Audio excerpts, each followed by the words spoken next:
On a tous vécu ça. Le radiateur est chaud, la pompe à chaleur tourne, le thermostat affiche 20 degrés. Et pourtant, la sensation dans la pièce est froide.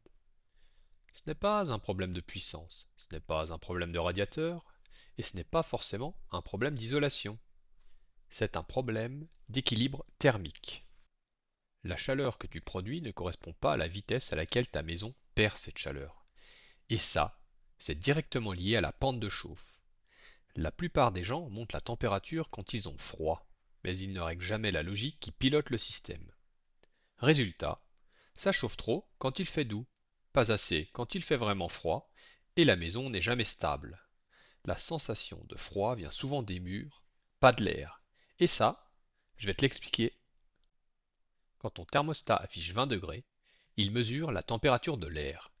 Mais ton corps, lui, ressent la température moyenne des surfaces autour de toi. Les murs extérieurs, le sol, le plafond, les vitrages.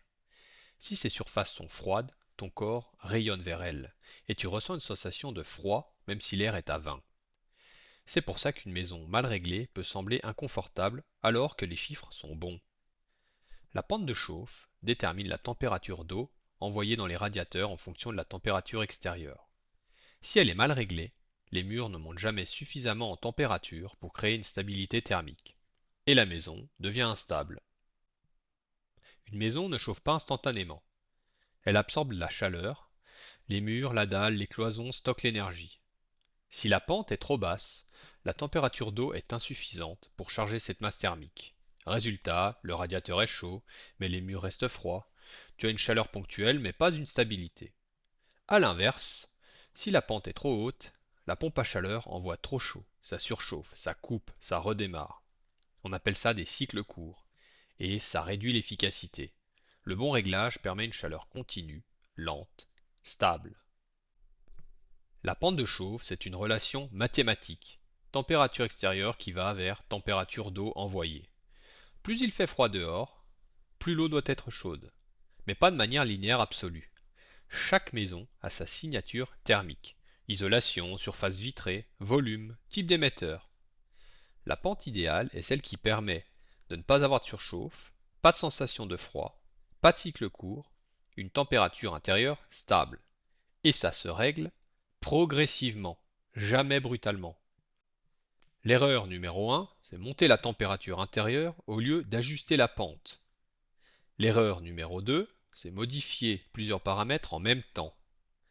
L'erreur numéro 3, c'est pas attendre 48 heures entre deux réglages. L'erreur numéro 4, c'est ignorer l'humidité. Une maison trop humide donne une sensation de froid, même à température égale. Avant d'accuser la pompe à chaleur, il faut comprendre le système dans sa globalité. Quand la pente est bien réglée, les murs montent progressivement en température. La sensation de froid disparaît, la pompe à chaleur tourne plus longtemps mais plus efficacement, la consommation devient plus stable, les cycles courts diminuent. Et surtout, tu n'as plus besoin de toucher au thermostat. La maison devient prévisible. Et ça, c'est le vrai confort. Pas une température élevée, mais une stabilité thermique.